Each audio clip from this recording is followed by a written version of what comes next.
Hello and welcome to the Yellow Chair Classroom. A Spell for Puppy was the last episode, and I had requested many children or rather advised the readers to write a short story using the imaginary characters of Enid Blyton and write a short story in the comment section. And to my great surprise, I got a story in the comment section written by Amudan B of class 5, studying in Sir Sivaswamy Kalalaya, Mylapore, Chennai. The boy Amudan has honored my request and written this story. And I suppose he watches my other videos too, so he has picked characters and done with his imagination. All credit goes to the school Sir Sivaswamy Kalalaya, Mylapore, Chennai, and laurel to his class teacher who has trained him very well, and hip hip hooray to his principal. Master Maid is today's classic, A Tale of Norway. It's retold by Aaron Shepard and illustrated by Pauline Ellison. Let's go to the story. Once there was a lad named Leif. Now, Leif was a likable fellow and handsome to boot. But he never wanted to listen to anyone, and he always had to do things his own way. One day he said, "Father, I'm going out into the world where I can do things as I like." "My son," said his father, "your stubbornness is bound to land you in trouble. But at least take this piece of advice. Whatever you do, don't go to work for the troll." Troll here means a person like a monster. A person like a monster. So, where do you think Leif went? Right to the house of the troll. Leif knocked on the door, and the troll himself answered it. He was huge and a good deal uglier than anyone you'd care to meet. "Pardon me, sir," said Leif. "I'm looking for work." "Are you now?"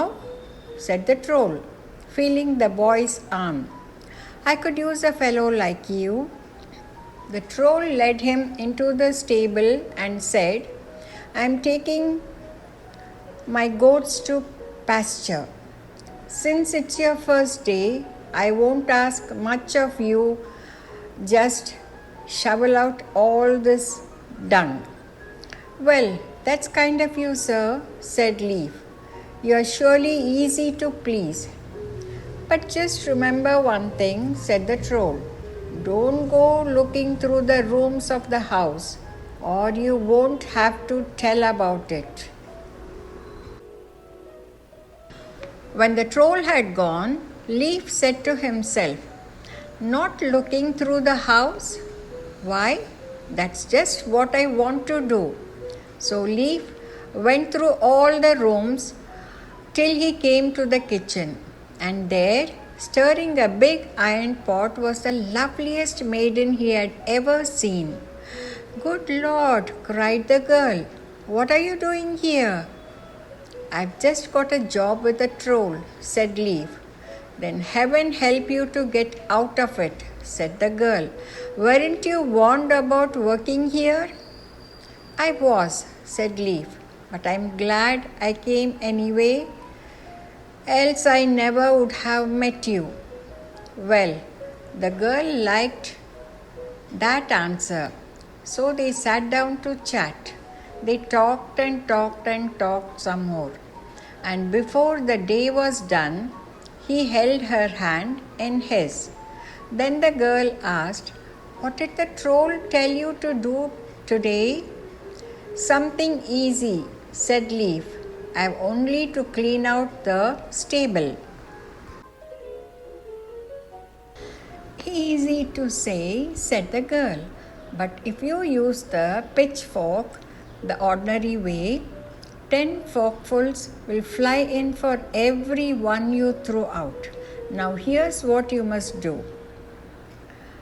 Turn the pitchfork around and shovel with the handle. Then the dung will fly out by itself. Leif went out to the stable and took up the pitchfork. But he said to himself, "That can't be true what she told me." And he shoveled the ordinary way.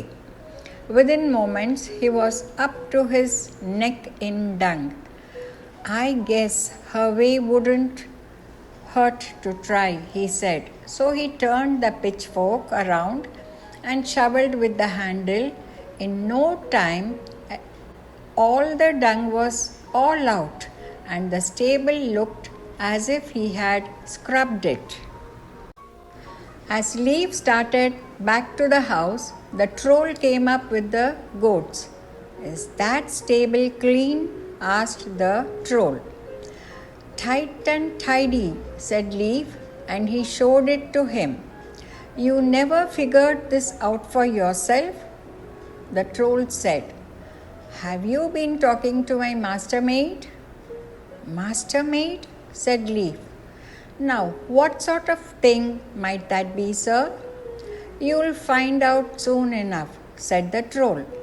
The next morning, the troll was again to go off with his goats. He told Leif, "Today I'll give you another easy job. Just go up the hill to the pasture and fetch my stallion." "Thank you, sir," said Leif. "That won't be any trouble. But mind you, stay out of the rooms of the house," said the troll, "or I'll make an end of you." When the troll had gone off, Leif went right to the kitchen and sat down again with the girl whom the troll had called Master Maid. "Didn't the troll threaten you against coming here?" she asked.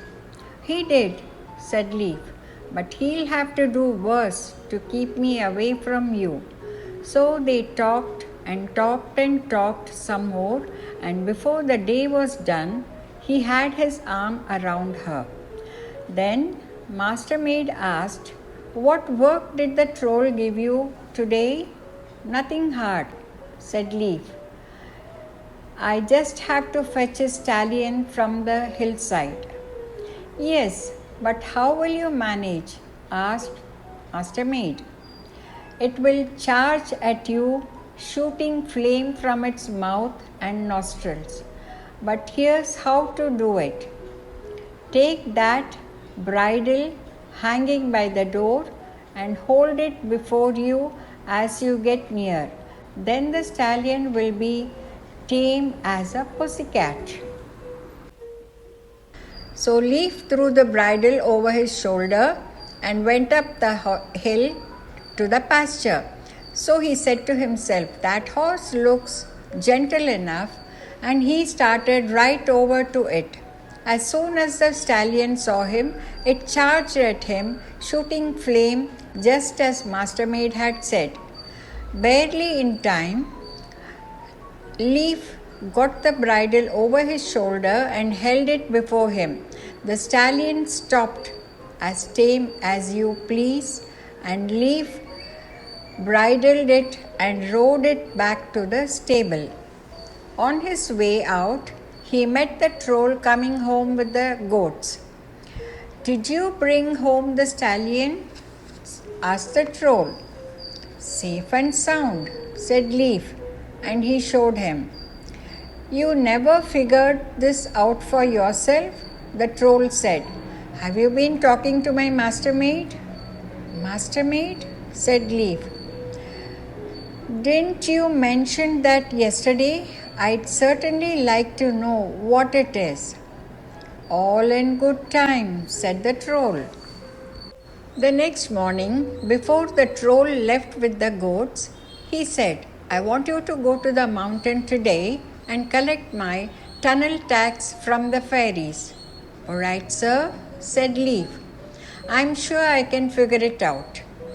But just keep out of the rooms of the house, said the troll, or you won't make it through another day. As soon as the troll had left, off went Leif to the kitchen and sat down once more with Master Maid. Aren't you the least bit afraid of the troll? She asked. I am, said Leif, but not near as much as I am in love with you. So they talked and talked and talked some more, and before the day was done, she gave him a nice big kiss. Then Master Maid asked, what are you to do for the troll today? Something simple, said Leif. I am to go to the mountain and collect the tunnel tax from the fairies.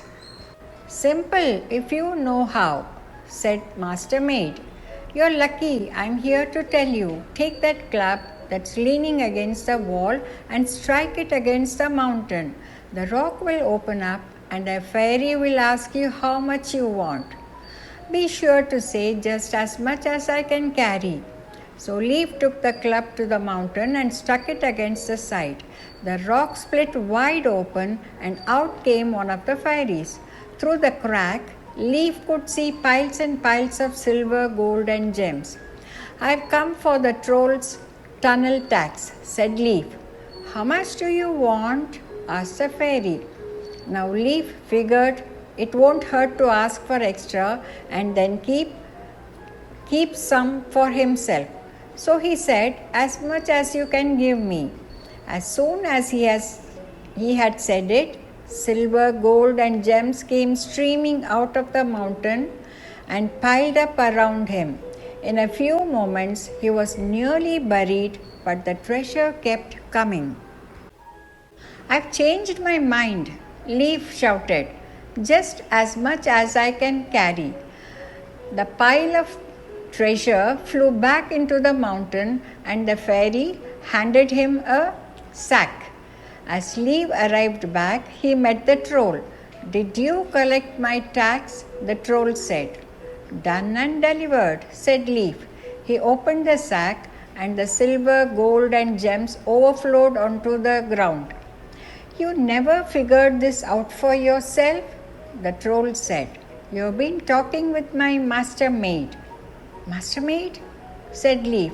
This is the third time you have spoken of it. Sir, I wish I could see it for myself. It won't be long now, said the troll. The next morning, the troll brought Leif to Master Maid. Cut him up and throw him in the stew, he told her, and wake me when he is done. Then he lay down on a bench and began snoring. Quick, whispered Master Maid. We must flee while we can. She picked up a wooden fork, a lump of salt, and a flask of water. Then she pushed Leif out the door and over to the stable. They saddled 2 mares and rode away at full gallop. After a while, Leif looked behind them and saw the troll, riding like a whirlwind on his fire-breathing stallion. We are done for, he cried, but Master Maid threw the wooden fork over her shoulder and shouted, Fork of wood, bless my soul, turn to trees and stop the troll. The fork changed into a thick forest that blocked the troll's way. I know how to deal with this, said the troll, and he called out, Forest chewer, curse her soul. Chew the forest, help the troll.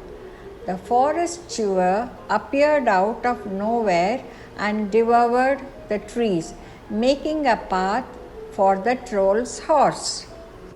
Leif looked back and saw the troll.